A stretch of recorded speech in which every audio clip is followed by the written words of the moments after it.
انہوں نے کہا یہ تو پھر میں بھی کم کرنا چاہیے تھا.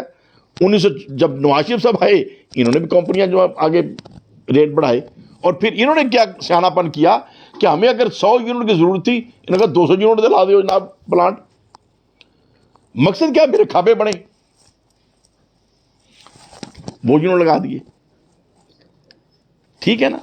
اب یہ موٹر ویز جو بنی اور اب یہ لاہور میں جو ریل گاڑیاں چلیں صرف شوق پورے کرنے کے لیے, مجھے بتائیں کوئی ایک بندہ پاکستانی بتا دیں جس نے درخواست دی ہو آ کے شہباز شریف صاحب کو کہ جناب ریل گاڑی چلاؤ ورنہ لاہوری پارٹی نے سڑک کو جایا جاتا. ملتان میں بھی آپ نے یہ تماشا کیا, ہر جگہ بھی یہ تماشے کیے کھابے کھانے کے لیے. یہ کس کی ضرورت ہے ریل گاڑی چلانا؟ اربوں روپیہ آپ نے لگا دیا, اربوں روپیہ لگا دیا, بیڑا گرک کیا آپ نے. کون ریل گاڑی, اب سفر تو لوگ کریں گے, سفر تو لوگ کرتے ہی ہیں, لیکن ضرورت کس کی تھی؟ کس نے درخواست دی تھی آگے جناب مہربانی کرو یا ریل گاڑی ضرور چلاؤ جناب تلواری پارٹی. حد ہوگی آپ کی. سب سے پہلے لوگوں کی روٹی پوری کریں جو کی جا سکتی ہے. ایک بندہ بھی بھوکا مرے تو پرائم منسٹر پاکستان کو خودکشی کر لینی چاہیے. دوسرے نمبر پہ علاج معالجے کا انتظام کریں. ایک بندہ بھی علاج کے بغیر مر جائے تو وزیر اعظم کو مر جانا چاہیے. تیسرے نمبر پہ ایجوکیشن کا انتظام کریں. ایک بچہ بھی اسکول جانے کی عمر والا اسکول سے باہر نہیں ہونا چاہیے. جب یہ روٹی, علاج اور اسکول اس کو کر جائیں. میں جب ضلع ناظم تھا 2005 میں 6 میں 7 میں, اس وقت میں نے یہ ورکنگ کی تھی اور میں نے ضلع کی ورکنگ کے اندر یہ ثابت کر دیا تھا. ہیلتھ اور ایجوکیشن تو ہم نے پروف کر دی تھی کہ کوئی بندہ دوائی سے محروم نہیں رہے گا. اور پورے شیخو پورے کے 65 ہسپتالوں کے اندر ہم نے زچہ بچہ فری کیا. جب سے میرے سے پہلے صرف 3 ہسپتالوں میں تھا. کون سی گدڑ سنگھی تھی میرے پاس کہ 3 ہسپتالوں سے میں نے 65 ہسپتالوں کے اندر زچہ بچہ کی وارڈیں بنا دی. شیخو پورا ڈی ایچ کیو میں چلڈرن وارڈ نہیں تھی, میں نے شروع کرائی. ہاتھوں کے چلڈرن وارڈ یہاں نہیں ہے, چلڈرن وارڈ میں نے بنوائی شیخو پورے میں. ٹی ایچ کو ہسپتال شروع کرایا اور 65 ہسپتالوں کے اندر میں نے زچہ بچہ کے واڑے بنوائی اور میڈیسن فری کی. اور میں نے ای ڈی او ہیلتھ کو یہ کہہ دیا اگر سرکاری ہسپتال کی پرچی مجھے دکان سے نظر آ گئی نا, وہ ایم ایس ویر ہسپتال میں نہ آئے, وہاں سے دوائی دیں. غریب لوگ جاتے ہیں ان کو پرچیاں دیتے ہیں. انہوں نے کہا جو دوائی نہ ہو وہ پیسے کہاں سے لیں؟ میں نے کہا پیسے میرے سے لیں, ہم ضلع کونسل سے پیسے دیں گے, لیکن غریب بندے کو آپ نے دوائی دینی ہے اس کو چٹے نہیں دینی. اور الحمدللہ ہم نے یہ پروف کیا. تو میاں جلیل شرپوری کر سکتا ہے تو چیف منسٹر پرائم منسٹر نہیں کر سکتا. پھر ہم نے یہ پلاننگ کی کہ شیخو پورے کا ایک بچہ نہیں ہونا چاہیے جو سکول جانے کی عمر کا ہے اور سکول نہیں جاتا. اس وقت کی ای ڈی او ایجوکیشن, اس وقت کے ڈی سی او, اس وقت ہمارے یو سی ناظمین سب گواہ ہیں. یہ میاں جلیل شرپوری نے کیا یا نہ کیا؟ ہم نے پورے شیخو پورے کا سروے کرایا. ایک ایک گھر کے اندر یہ مردم شماری کی طرح نمبر لگائے, کتنے بچے ہیں, کتنے اسکول جاتے, کتنے نہیں جاتے. جو نہیں جا رہے تھے ہم نے اسکولوں میں بھیجے, جہاں اسکول نہیں تھے ہم نے اسکول کھولے, جن کے پاس کتابیں نہیں تھے ہم نے کتابیں دی. اور ہم نے یہ پروف کیا کہ ایک بچہ نہیں ملنا چاہیے شیخو پورے میں کہ جو اسکول جانے کی عمر میں ہے اور اسکول نہیں جاتا. اور اگر میاں جلیل شرپوری کر سکتا ہے تو آپ کیوں نہیں کر سکتے؟ کیونکہ آپ کی توجہ لوٹ مار کی طرف ہے. لوٹنا کیسے ہے, چوری کیسے کرنی ہے, پھر چوری کو چھپانا کیسے ہے, پھر عدالتوں کو بلیک میل کیسے کرنا ہے, پھر ان کی فلمیں کیسے بنانی ہیں, پھر ان کو ڈرانا کیسے ہے. جب 24 گھنٹے آپ دل تو کرتے 6-10 گالیاں نکالوں آپ کو, دن رات جب آپ یہ سوچیں گے تو آپ کو کام کرنے کی کب سمجھ آئے گی. آج جو وابڈا کا جو بحران ہے اس کا ایک ہی حل ہے. سب سے پہلی بات تو یہ ہے کہ جو چوری ہے اس کو ختم کریں, روکیں. 2 ماہ میں رک سکتی ہے. اور چوری روکنے کا ایک ہی طریقہ ہے کہ جتنے ٹرانسفارمر ہیں, یہ میں نے عابد شیر علی صاحب کو جب یہ وزیر بنے تھے وابڈا کے, اس کو جا کے میں نے پورا سمجھایا تھا. اس کے جو پی ایس تھے تنویر صاحب, انہوں نے باقاعدہ, میں نے کہا جی مجھے ڈائری نمبر لگا کے دیں اس میری پرپوزل کو. ڈائری نمبر لگا اسلام آباد منسٹری کے اندر, اور اس میں میری پرپوزل کیا تھی کہ نمبر 1 تو یہ ہے کہ سورج کے ساتھ مارکیٹوں کو اٹیچ کریں. سورج چڑھے تو مارکیٹیں کھلیں, سورج غروب ہو تو مارکیٹیں بند ہوں. یہ کوئی مشکل کام نہیں ہے. نمبر 2 پہ تمام ٹرانسفارمر جو ہیں ان کو میٹر لگائیں. ہر ٹرانسفارمر انڈیپینڈنٹ رینٹ پہ دے دیں, ٹھیکے پہ دے دیں, اسی محلے کے کسی ایک ریٹائر آدمی کو, کسی شریف آدمی کو. چوری ختم ہو جائے گی. اور آج جو حالات ہیں اس کے مطابق جتنی فری بتی دی جا رہی ہے وابڈا ملازمین کو اور باقیوں کو, یہ ختم ہونی چاہیے. چوری روکنے کا آپ کے پاس اور کوئی طریقہ نہیں ہے، جتنا مرضی، چونکہ بھاپڈا والے سارے چور ہیں، سب چوری کراتے ہیں، کیسے روک لیں گے؟ ایک ہی طریقہ ہے کہ وہ ٹرانسفارمر انڈیویجول لوگوں کو دے دیا جائے۔ اور دوسری اب جو بات ہے، دیکھیں ٹی وی ٹیکس آپ لگا رہے ہیں، ریڈیو کو ٹیکس لگا رہے ہیں، کیا یہ باقی جو ٹیلی ویژن اسٹیشن چل رہے ہیں بے شمار پرائیویٹ، وہ اپنی سیلف مینجمنٹ کے اوپر نہیں چل رہے؟ کیا پی ٹی وی ایک ادارہ آپ سے نہیں چلتا؟ نہیں چلتا تو بند کریں، اس کو بیچیں اور پاکستان کے قرضے اتاریں۔ پی ٹی وی کی کتنی بلڈنگیں لاہور میں، اسلام آباد میں، کراچی میں، پشاور میں، یہ بلڈنگیں بیچ دینا جینون کمپٹیشن کے اوپر، تو کتنی آپ کا قرضہ اتر جائے۔ ریڈیو پاکستان کی بلڈنگیں بیچے، کون ریڈیو سنتا ہے آج؟ پرائیویٹ جتنے چل رہے ہیں چینل ریڈیو کے، کیا وہ واپڈا کے ذریعے چل رہے ہیں؟ اپنی مارکیٹنگ کیپیسٹی کے ذریعے چل رہے ہیں، اپنی کمپٹیشن کے ذریعے چلتے ہیں؟ آپ چلا سکتے تو چلائیں، نہیں چلا سکتے تو بند کریں۔ واپڈا کے اندر یہ ٹیکس لگانا چوری والا، پی ٹی وی کا اور ریڈیو کا، بالکل دو نمبری ہے، زیادتی ہے، بند کریں اس کو۔ اور جب بتی چوری ہونی بند ہو جائے گی انڈیویجول ٹرانسفارمر دینے کی وجہ سے، تو آپ کا 50% بتی چوری ہوتی ہے۔ سب سے زیادہ چوری ہو رہی ہے سندھ کے اندر، اس کے بعد خیبر پختونخوا کے اندر، اور سب سے کم چوری ہوتی ہے پنجاب کے اندر، اور پنجاب کے اندر بھی سب سے کم چوری ہوتی ہے شرپور شریف کے اندر۔ یہ میں فخر سے کہتا ہوں، جب میں ایم پی اے پیچھے تھا اور عثمان بزدار صاحب چیف منسٹر تھے، ہمارے ایس ڈی او کو باقاعدہ پرائز ملا، کیوں؟ ہم نے چوری کو سپورٹ نہیں کی، وغیرہ تمام M N A M P A ان کے گماشتے جو ہیں چوری کرتے ہیں، اور واپڈا والے کی ضرورت نہیں ہے ان سے بل لیں، لیکن ہم نے چونکہ چوری نہیں ہونے دی، ہم نے تمام مساجد کے اندر اعلان کرائے کہ اگر کسی نے بتی چوری کی اس کی مدد نہیں کی جائے گی، اس کے خلاف ایکشن ہوگا۔ اور شرپور شریف آج بھی ریکارڈ نکال لیں، جب عثمان بزدار صاحب چیف منسٹر تھے اور میاں جلیل شرپور ایم پی اے تھا، تو شرپور شریف کا واپڈا پورے پنجاب میں نمبر 1 آیا۔ اگر میاں جلیل کر سکتے تو آپ کیوں نہیں کر سکتے؟ ابھی بھی ہمارے وہ یہاں ہیں منڈا صاحب، ان کے نیچے وہ پل تھرو دیں گے کمنٹس، اللہ انہیں ہدایت عطا فرمائے۔ بہرحال یہ بتی چوری کو روکنے کا، چونکہ ہر جگہ پہ تو میاں جلیل ہے نہیں، ہمارے رانا تنویر صاحب ہیں، قابل احترام ہیں، لیکن ان کے جو یار بیلی ہیں وہ بھی چوری کرتے ہیں، چوری کر کے فخر محسوس کرتے ہیں۔ منڈا تو ہے ہی خیر چور، تو باقی ایم پی ایم این اے بھی ایسے ہی ہیں، میاں جلیل تو ہے کہیں نہیں، تو لہذا پھر طریقہ کیا ہے بتی چوری روکنے کا؟ ایک ہی طریقہ کار ہے کہ واپڈا کے جو ٹرانسفارمر ہے ان کو سپلٹ کر دیں، ہر ٹرانسفارمر کا انڈیویجول میٹر لگائیں، اور وہ میٹر اسی محلے کے کسی بندے کو ٹھیکے پہ دے دیں، تاکہ اس کا 15-20 ہزار مہینہ اس ریٹائر آدمی کو مل جائے، وہ کلیکٹ کرے اپنے محلے سے پیسے اور واپڈا کو جمع کرتا رہے۔ اور جو آئی پی پیز کے ریٹ ہیں، جو کیپیسٹی دیکھیں، جب سے یہ آئی پی پیز 1994 میں بے نظیر صاحب نے لگائے شروع کیے، اور آج تک یہ 75 آئی پی پیز پرائیویٹ ادارے جو واپڈا کو بتی دے رہے ہیں۔ کتنے ہیں؟ 75۔ ان کے ساتھ معاہدے کیا کیے کہ جتنی آپ کی کیپیسٹی ہے وہ ہم آپ کو بل دیں گے، خواہ آپ تھوڑا پیدا کریں یا ہم تھوڑی وصول کریں۔ یہ کہاں کی چور بازاری ہے؟ یہ سودے کیوں کیے؟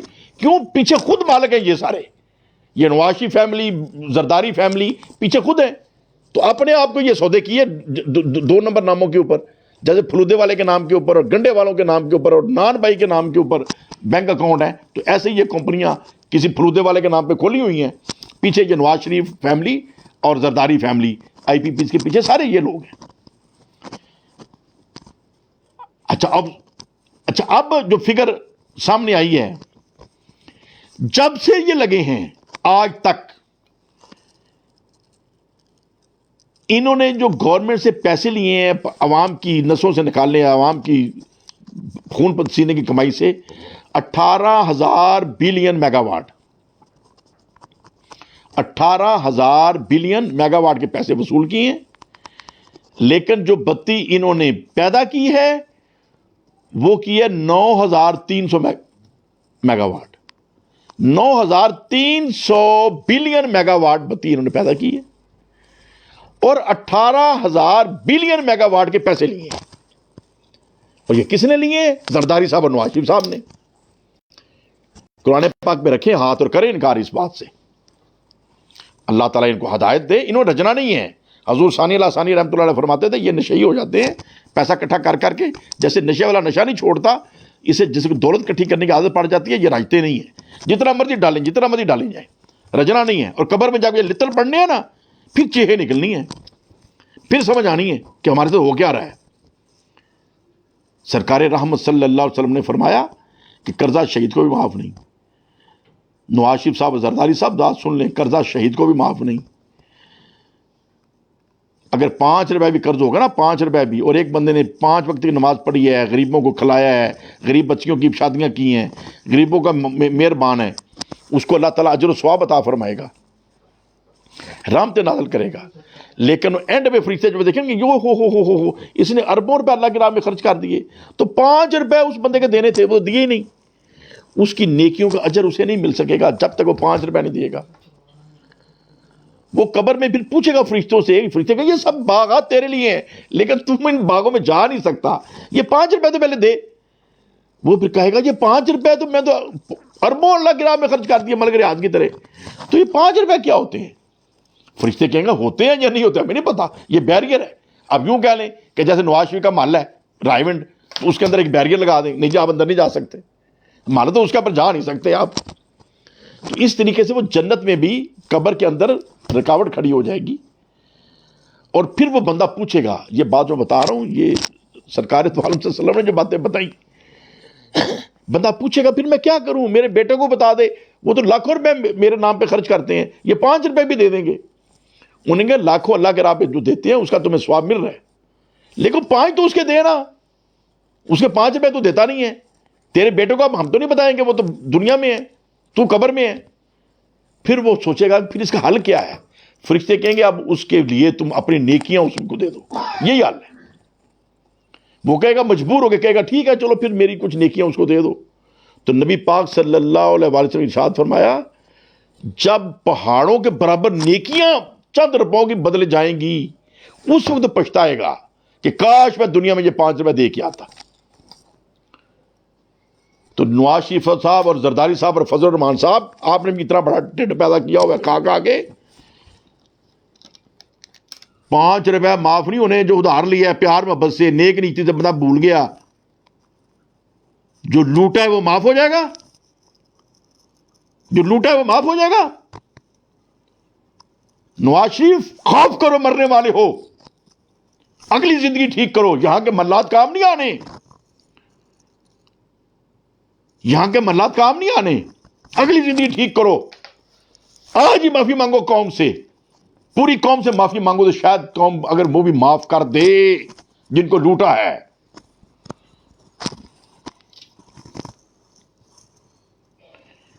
اب یہ 18,000 بلین میگا واٹ کے پیسے عوام سے لے کے دیے، جبکہ عوام کو بتی دی ہے 9,342 بلین میگا واٹ. حد ہوگی آپ کی یار. اور کیئر ٹیکر گورنمنٹ کو میرا یہ مشورہ ہے کہ یہ بیٹھے آئی پی پیز کے ساتھ، ان کے ساتھ یہ معاہدہ ختم کریں، پیار محبت سے ختم. عمران خان صاحب کر رہے تھے، وہ ان کے ساتھ کر رہے تھے، نیگوشیشن کر رہے تھے. اگر گورنمنٹ عمران خان کی رہتی تو اس نے یہ مار لینا تھا. اس کے بندے کے اندر کرنٹ تھا، چونکہ اس کو یہ لالچ بھی تھا مجھے بھی کچھ دو. یہ حکومتیں جو بدلتی رہی ہیں نا، راجہ رینٹل کی حکومت آ گئی، پھر وہ ملتان والے صاحب کی آ گئی، تو جو بھی آتا رہا نا پتہ کیا ان کو کہتا رہے، اچھا تو انہوں نے دیتے مینو بھی دیو، اچھا نہیں حکومت اچھا انہوں دیتے مینو بھی دیو. تو بہت عمران خان کہا تھا جو کہتا مجھے نہیں چاہیے. تو اس نے پیار محبت سے یہ مسئلے کو حل کرنے کی کوشش کی تھی، اس نے کر جانا تھا. لیکن ابھی کیئر ٹیکر گورنمنٹ جو ہے ان کو بلائے آئی پی پیز کو، ان کے آگے ہاتھ جوڑیں کہ ہمارے چوروں نے آپ سے غلط معاہدے کیے، لیکن برائے مہربانی جتنی انرجی ہم یوز کریں گے اتنی انرجی کا ہم بل دیں گے. چوری کو روکنے کے لیے کوئی مشکل نہیں ہے کام، 2 ماہ کے اندر اندر آپ چوری روک سکتے ہیں. اور جتنے وابڈا کے ملازمین اور دوسرے جو فری بتی لے رہے ہیں یکدم ان کی فری بتی بند کریں. ان 3 سٹیپوں کے ساتھ ہی آپ کی جو بجلی کی قیمت ہے وہ یکدم نیچے آ جائے گی انشاءاللہ تعالی. اور دوسرے نمبر پہ بات یہ ہے موجودہ کیئر ٹیکر پرائم منسٹر صاحب کے لیے کہ خدا کے لیے یہ الیکشن کی طرف یکدم مت جائیں، یکدم مت جائیں. مجھے پتہ ہے کہ آپ شریف آدمی ہیں، اس نظام کو سوچیں، اس کے اوپر ریفرنڈم کرانا ہے ریفرنڈم کرائیں. سوچیں کیا یہ جمہوری نظام پاکستان کے لیے مفید ہے. عمران خان اگر ایک ملا تھا تو اس کو تو ہم نے چلنے نہیں دیا، اور پھر وہ خود بھی تھوڑا میٹر ہو گیا. اور عامکانہ طریقے سے غلط فیصلے کرنے شروع کر دیے. ادھر بزدار صاحب کو لگا دیا, کشمیر میں بھی ایک شریف سے بندے کو لگا دیا. ایسا شریف آدمی ہے کو سمجھ نہیں ہے کہ میں نے کیسے قابو کرنا ہے. جتنی کرپشن عمران خان دور میں ہوئی تھانے کچہری میں, اس سے پہلے نہیں تھی. حالانکہ وہ سیاستدان خود کرپٹ تھے, لیکن نیچے کرپشن اتنی نہیں تھی. لیکن عمران خان خود اگر ٹھیک تھا, نیچے کرپشن عام تھی. تھانے کچہری میں جتنی کرپشن عمران خان کے دور میں ہوئی پہلے نہیں تھی. ڈی سی اور ڈی پی پیسے دے کے لگتے رہے ہیں. تو یہ آپ کی کارکردگی تھی. اور میں یہ چیزیں آپ کو بتاتا بھی رہا ہوں پرائم منسٹر ہاؤس میں جا کے, کبھی آپ نے عمل نہیں کیا. ریاست مدینہ کیا باتیں کرتے تھے, دل سے کرتے تھے. میں نے سمجھایا تھا آپ کو کہ ریاست مدینہ کیسے بنے گی. خان صاحب علماء کا ایک پینل بنا لیں پورے پاکستان میں سے, اہل سنت, اہل حدیث, اہل تشیع, تمام مکاتب فکر کے جید علماء جو قابل احترام علماء ہیں, ان کا پینل بنائے پرائم منسٹر ہاؤس میں. ہر 2 ماہ بعد ان کی ایک میٹنگ رکھے 2-4 گھنٹے کی, ان کے ساتھ ڈائلاگ کریں, ان کو اپنے کارکردگی بتائیں, ان سے مشاورت لیں. یہ علماء صحیح رہنمائی کریں گے. جہاں حکومت کی غلطی ہوگی اس کو بھی اصلاح کریں گے اور پبلک کو بھی ایجوکیٹ کریں گے. آپ نے میری تجویز پسند بھی کی.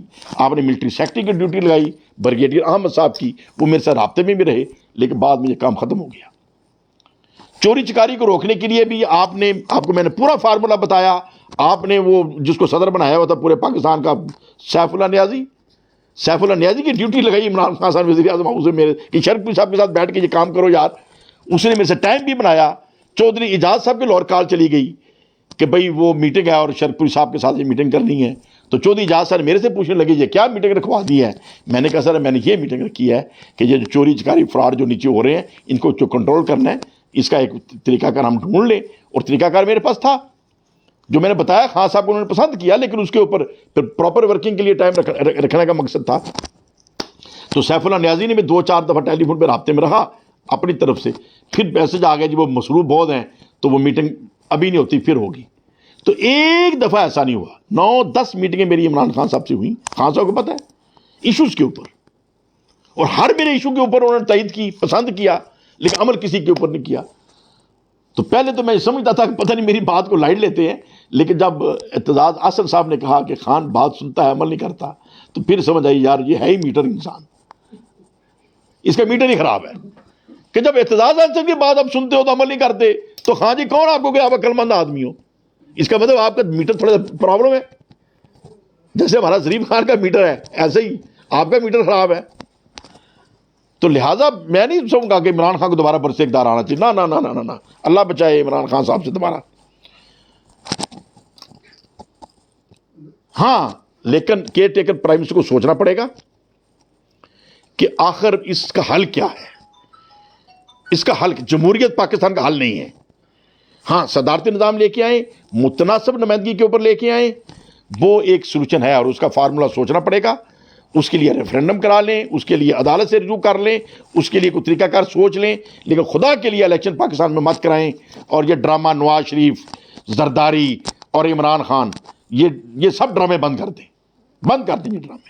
اللہ تعالیٰ پاکستان کا حامی و ناصر ہو, اور وطن عزیز پاکستان کو صحیح سمت پر ہم لے چلیں, جس سمت کے لیے ہمارے بزرگوں نے قربانیاں دیں.